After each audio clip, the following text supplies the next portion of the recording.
Senhor, muito obrigado por esse tempo, obrigado por essa noite, Deus, com os nossos irmãos. Obrigado pela oportunidade que temos de estar juntos, de orar aqui juntos.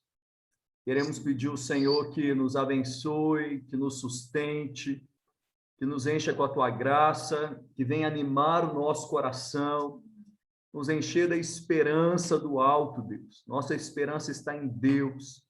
Nossa esperança está no Senhor e nós confiamos em Ti, Pai. Nós queremos Te louvar e Te honrar nesse tempo que a gente está encontrando, apesar de estarmos distantes, Deus. Nossa oração é para que o nosso coração esteja unido, ligado, fortalecido na cabeça que é o Cristo e no corpo que é a igreja, Pai. Nós pedimos isso em nome de Jesus. Peço que o Senhor renove o coração de cada um dos meus irmãos, que o Senhor aqueça o coração de cada um dos meus irmãos, que o Senhor levante o caído, fortaleça o desanimado e sustente, Pai, cada um do teu povo. Nós te agradecemos em nome de Jesus. Amém. Amém, irmãos. Quero começar repartindo da palavra com vocês hoje. Nós vamos iniciar com a palavra hoje, e que seu coração esteja aí ligado, né? A gente tem pedido aos irmãos a manter esse tempo tão importante, né? Da gente dedicar esse momento para nos encontrarmos, para estarmos juntos, para focarmos aqui nesse momento, né? Que nada te distraia aí na sua casa, nesse tempo que você está aí, que você esteja com o coração ligado, né? Nesse momento que a gente tem aqui para buscar o Senhor juntos, né? Por enquanto, ainda vamos manter nossos encontros online. Tenham paciência, animem o coração uns dos outros, anime o coração na palavra, na comunhão, e a gente vai vencer esse tempo, né? A gente vai conseguir vencer e vamos testemunhar muita coisa que o Senhor tem gerado, tem falado e tem nos ensinado ao longo desses dias. Eu queria repartir aqui da palavra, então, com vocês. E o tema que eu quero pregar aqui hoje, o tema é: a Bíblia é um livro de relacionamentos. É o meu tema. Eu tenho pensado sobre isso já umas 2 semanas, né? E preparado aqui para repartir com vocês. E eu quero trazer aqui para a gente entender a importância que isso tem para os nossos dias atuais. A Bíblia, do início ao fim, ela é um livro de relacionamentos, né? E esses são dias bem sugestivos que nos fazem pensar um pouco mais nos relacionamentos. Que eu tenho pensado muito ultimamente sobre valorizar cada momento, a cada relacionamento, as coisas mais simples que a gente tem, uma pessoa que liga, alguém que manda uma mensagem, valorizar cada um desse momento, porque Deus está nos ensinando isso. Eu creio que esses são dias onde estamos aprendendo a valorizar, a cuidar de cada momento que Deus tem nos proporcionado viver, né? Então, do início ao fim da Bíblia, a Bíblia vai falar sobre relacionamentos, de Gênesis a Apocalipse. E aí eu quero começar falando aqui no princípio, né? Você vê Deus formando a terra, mas ele forma a terra e ele vê que está faltando alguma coisa. E aí ele vai lá e cria o homem, né? Então você vê a história da Bíblia, a história bíblica, iniciando com o relacionamento, o Deus Criador formando tudo, mas formando o homem para se relacionar com ele. Significa que Deus, desde o princípio, desde a origem, desde quando ele vai criar todas as coisas, ele pensou nisso, em relacionamento. Aí a gente tem estudado aí ao longo de alguns meses sobre os últimos dias, né? Os fins dos tempos, a volta do Senhor. E até na última quarta a gente leu um texto que fala muito bem sobre uma multidão que vai se encontrar diante do Senhor depois que tudo passar, né, céus e terra serão transformados, as coisas serão transformadas, e no final das contas, o que vai sobrar é o Senhor e a multidão que andou com ele, ou seja, uma multidão que se relacionou com o cabeça, que é Cristo, e com o seu corpo, que é a igreja. Só que a gente também vê, no meio da história, no meio do caminho, a Bíblia recheada de relacionamentos que solidificam o verdadeiro modo de vida do corpo de Cristo. Então, a maneira que a igreja deve caminhar é uma maneira que está bem ligada em relacionamentos. Se somos um corpo, não tem como andar de maneira separada. Nenhum membro funciona isolado. Nenhum membro funciona separadamente. Aí eu pesquisei aqui, fui lembrando de relacionamentos na Bíblia. Primeiro relacionamento que eu trouxe aqui para a gente poder pensar sobre ele é o relacionamento de Davi e Jonatas, né?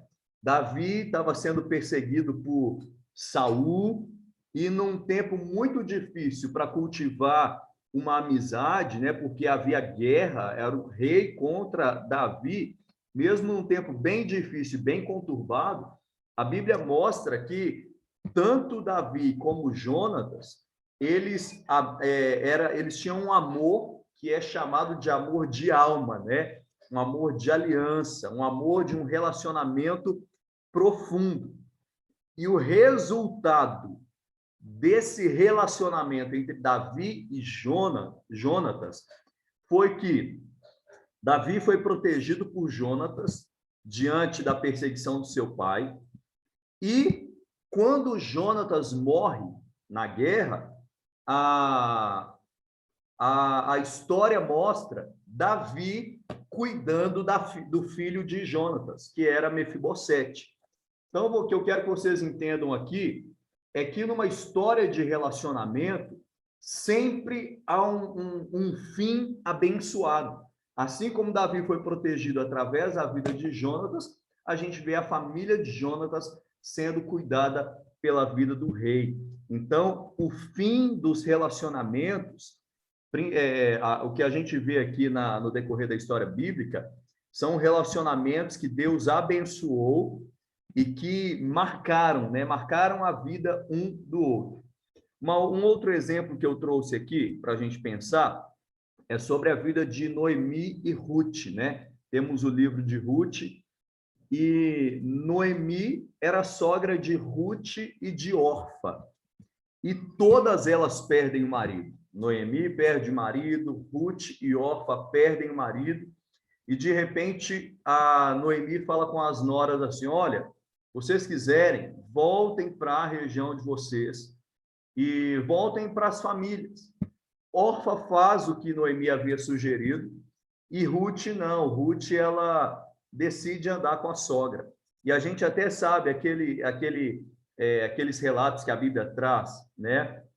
Que ela diz assim: olha, seguir-te-ei para onde quer que fores, seu Deus será o meu Deus, seu povo será o meu povo. Então, Ruth decide abrir mão de ter uma vida particular, isolada ali da nora, da sogra, para andar com a sogra, né? E qual que é o fruto desse relacionamento? Eu quero que vocês entendam bem aqui, como o meu título é A Bíblia é uma história a Bíblia é uma história de relacionamentos. Quero que vocês entendam aqui qual que é o resultado positivo de todos esses relacionamentos. Aí a gente vê Ruth andando com Noemi e vão para a terra de Noemi. Chega lá, o que acontece? Ruth, ela conhece um homem chamado Boaz. Por interferência de Noemi, ela conhece esse homem, né, também. E ela gera filhos. E a gente vê na história que Ruth gera um filho que se chamou Obed. Obed, irmãos, se você não sabe, ele era pai de Jessé, que era o pai de Davi. Ou seja, as histórias de relacionamento da Bíblia são tão importantes que você vê aqui uma mulher que decidiu não ir embora, não largar o seu relacionamento, mas ficar ali com Noemi. De repente, ela faz parte da linhagem do maior rei de Israel. Ela se torna bisavó do rei, do maior rei de Israel.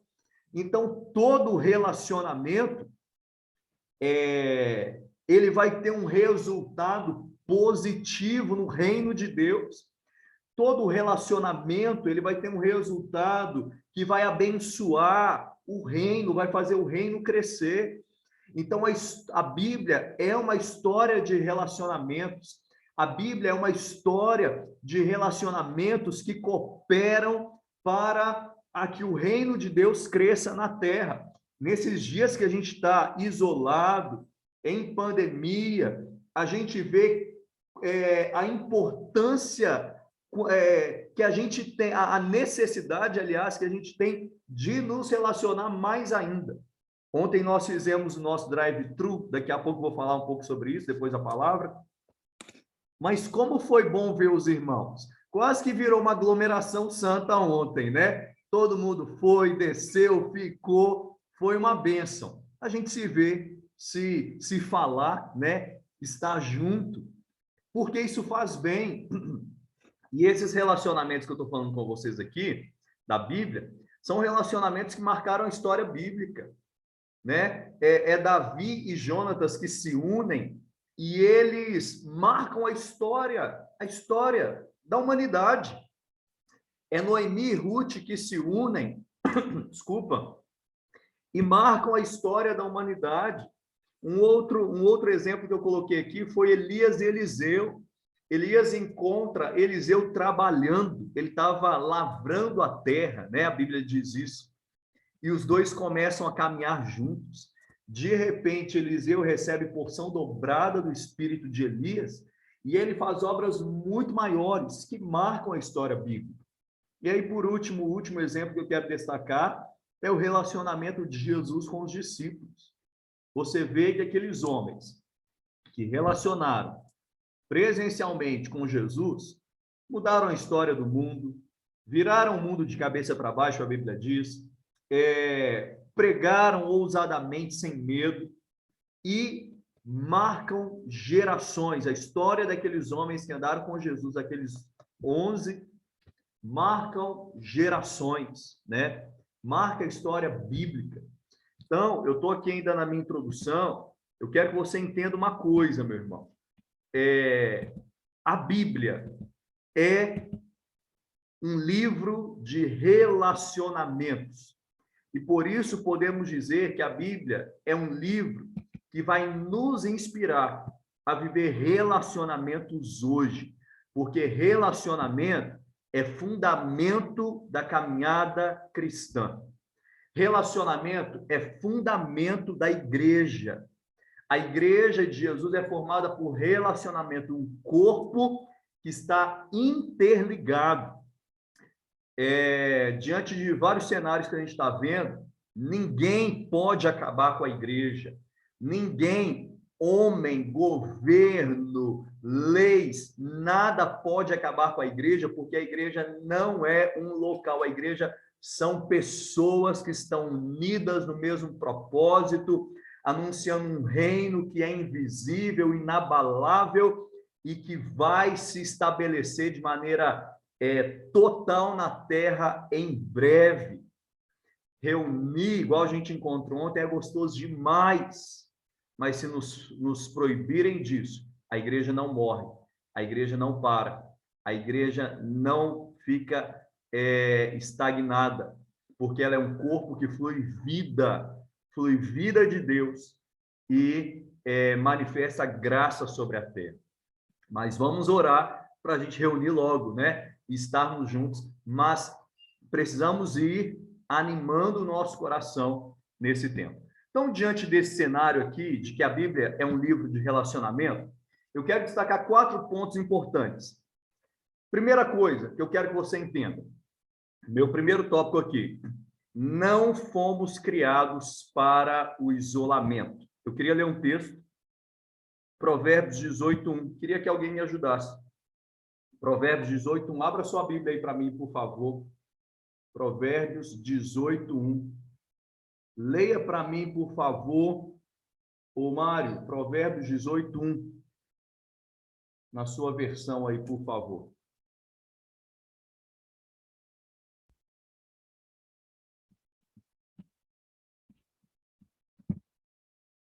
E diz Provérbios 18:1.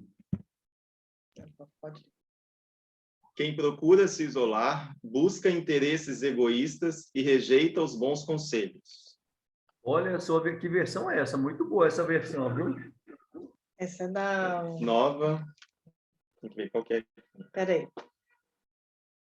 Nova Bíblia em português. Eu peguei... Nova Bíblia Viva. A Bíblia Viva. Ótimo. Eu peguei uma versão aqui da NVI que diz assim: quem se isola busca interesses egoístas e se rebela contra a sensatez.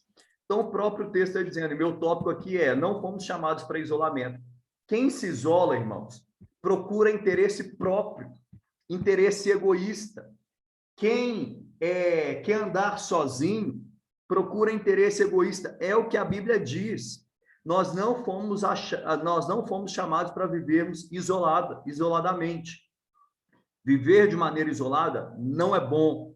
O solitário, ele só vai se preocupar com o próprio interesse, ele não vai preocupar com o outro, ele não vai preocupar com a comunhão, com o relacionamento.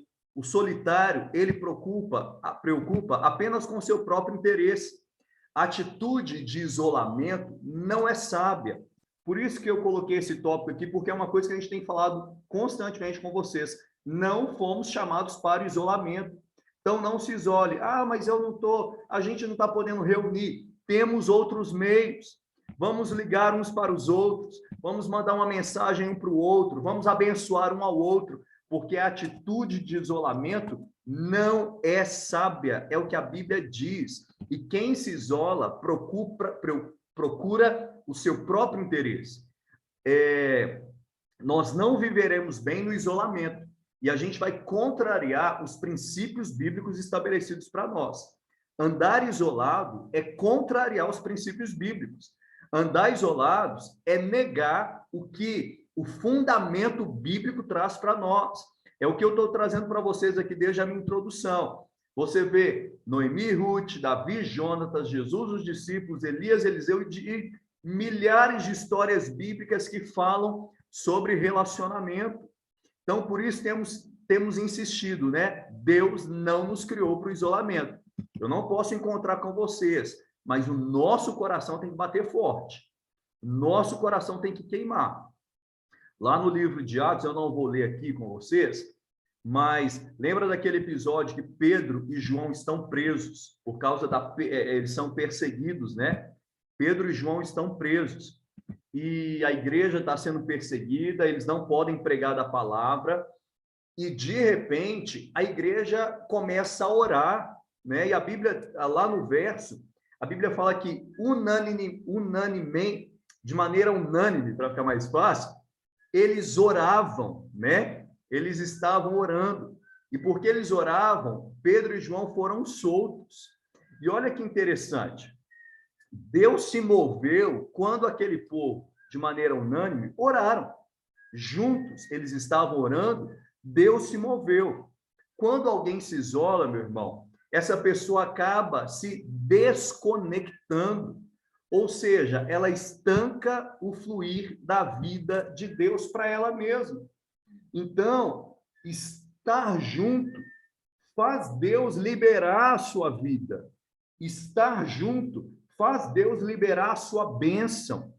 Isolar estanca a vida de Deus. Quando você se isola, você está estancando a vida de Deus a partir de você. E quem sofre é quem se isola. Então, a gente precisa entender que a Bíblia é um livro de relacionamentos e que nós não fomos criados para o isolamento. É meu primeiro tópico. Não fomos criados para isolamento. Como nós lemos aqui em Provérbios, quem se isola busca o próprio interesse egoísta, né? E a Bíblia diz isso, interesses egoístas, e se rebela contra a sensatez. Então, quem se isola não é sensato. É o que diz as Escrituras a nós. Então, vamos lutar. É um tempo da gente lutar pela comunhão. Não estou bem, vou ligar para alguém para orar comigo. A gente precisa ter essa prática. Pequei, preciso confessar o meu pecado. Ah, estou fraco, preciso que alguém me ajude. Então, a gente tem que procurar e se relacionar. Então, a gente precisa desse foco, né? De eu não posso me isolar e entender que a Bíblia é uma história de relacionamento. Segundo ponto. Segunda coisa aqui é, não tem como permanecer em Cristo desconectado do corpo. Não tem como permanecer em Cristo desconectado no corpo. Tem muita gente que fala assim, eu estou em Cristo, mas não está no corpo, então não está no Cristo. Porque só está em Cristo quem está ligado no corpo. Porque só está ligado em Cristo quem está no corpo. Estando no corpo, estou ligado no cabeça, que gera a vida. Então, irmãos, meu segundo ponto aqui é, não tem como permanecer em Cristo desconectado do corpo. Pode abrir para mim a Bíblia em 1 Coríntios 12, 27, por favor? 1 Coríntios 12, 27. Geraldo, pode ler para mim essa referência, por favor? 1 Coríntios 12, 27.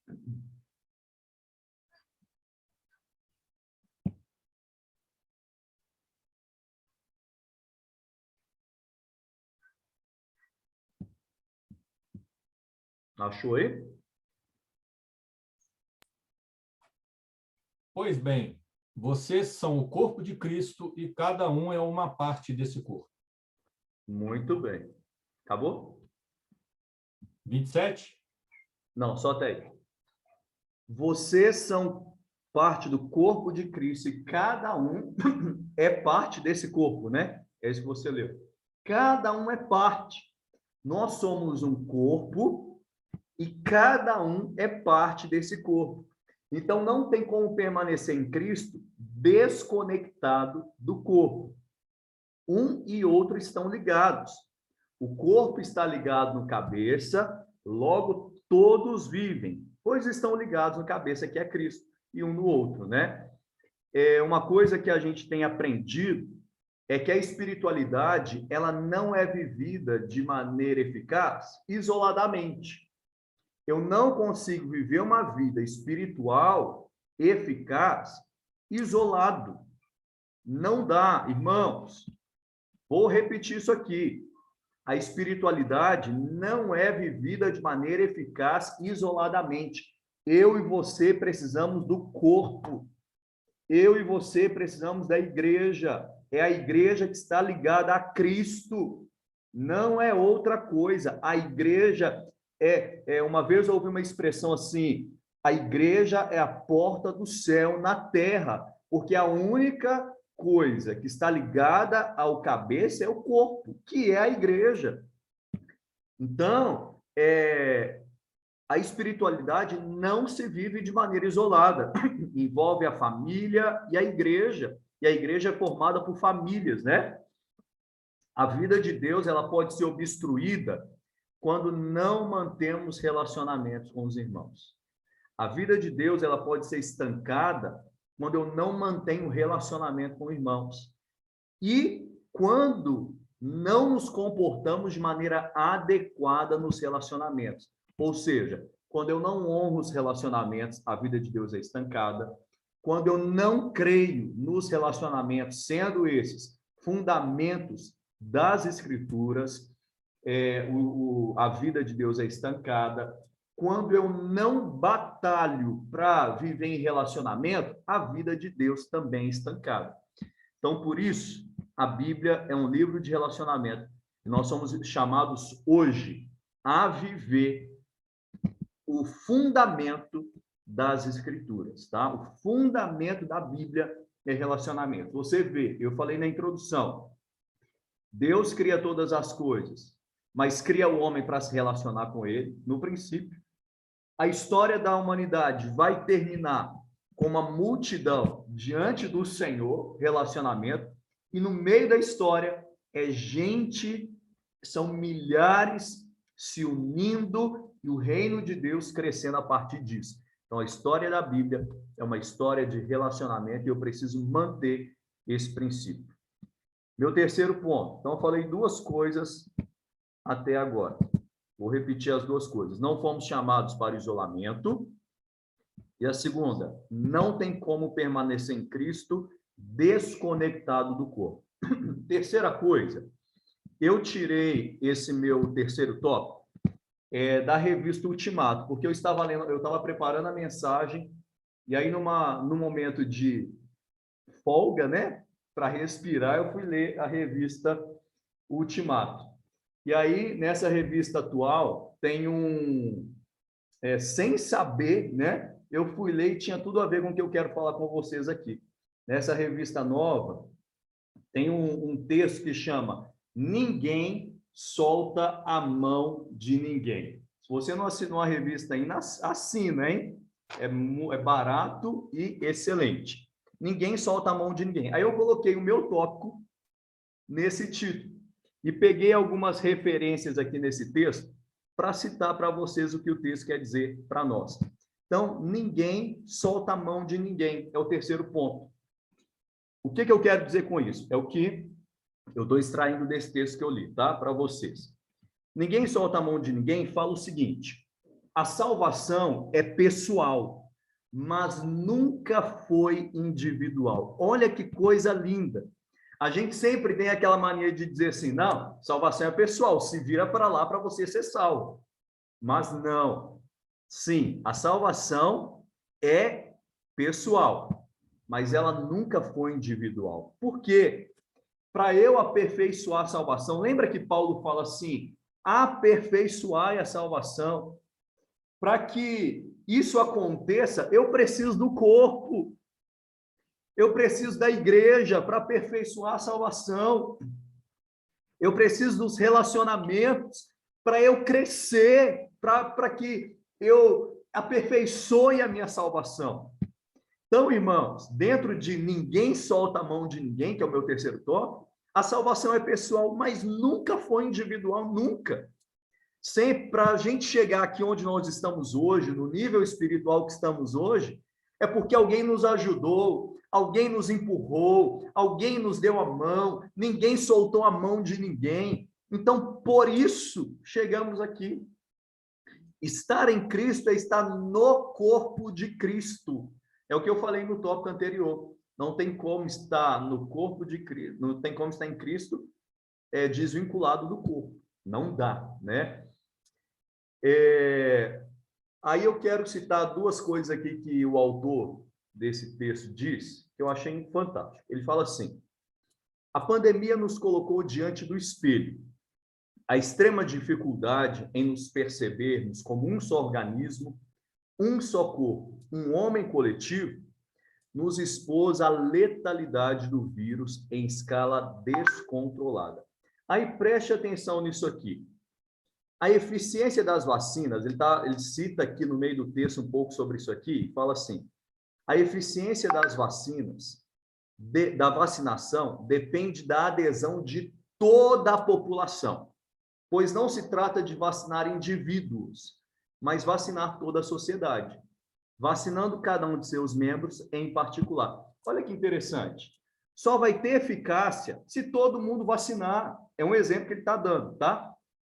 Só vai ter eficácia por quê? Porque aí todos se protegem para que toda a população caminhe bem. Mas individualmente, cada um vai cumprir o seu papel. O que eu quero que vocês entendam em relação a isso?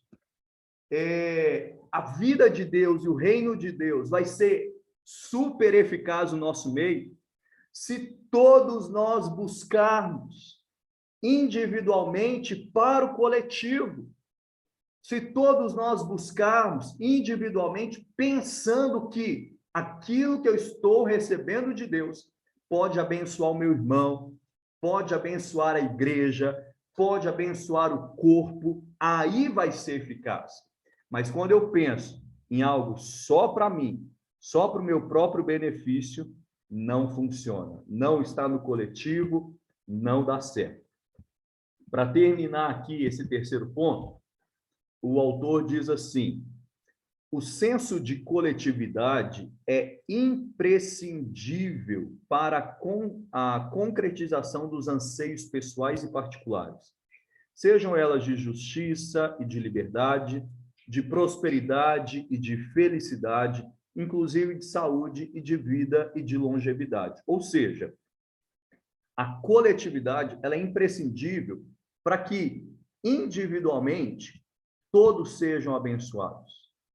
A coletividade ela é imprescindível para que todos recebam a porção de Deus de maneira individual. Então, quando eu penso no todo, individualmente a gente vai sendo abençoado. Aí ele diz assim: não existe futuro sem fraternidade. Não existe futuro sem comunhão, comunidade. Não existe futuro sem solidariedade. Ninguém solta a mão de ninguém, aqui está entre aspas, né? Porque é o título, ninguém solta a mão de ninguém, é mais que uma convocação viral de resistência libertária. É um imperativo do evangelho. Então, o que é o imperativo? É uma ordem, né? É um imperativo do evangelho. Ninguém solta a mão de ninguém. Por isso, a Bíblia é um livro de relacionamento. E como eu disse aqui, até nesse terceiro tópico, eu disse para vocês, é o seguinte: não fomos criados para o isolamento, não tem como permanecer em Cristo desconectado do corpo, e ninguém solta a mão de ninguém. Ah, eu não estou bem, deixa eu ir atrás de quem não solta a minha mão. Ah, tá difícil, deixa eu ir atrás de quem não solta a minha mão. Ninguém solta a mão de ninguém. É o imperativo do evangelho, é o fundamento das escrituras, e eu preciso entender isso, que a Bíblia é um livro de relacionamento, e ela nos convida a viver isso nesses dias. Eu ainda tenho meu quarto ponto. Nosso tempo aqui está acabando. Eu vou parar aqui e vamos voltar na nossa transmissão para a gente poder repartir sobre o quarto ponto. Aí a gente vai louvar e vamos compartilhar algumas coisas sobre ontem também, tá? Então, volta aí comigo, viu? Por favor, clica no mesmo link que nós enviamos aí.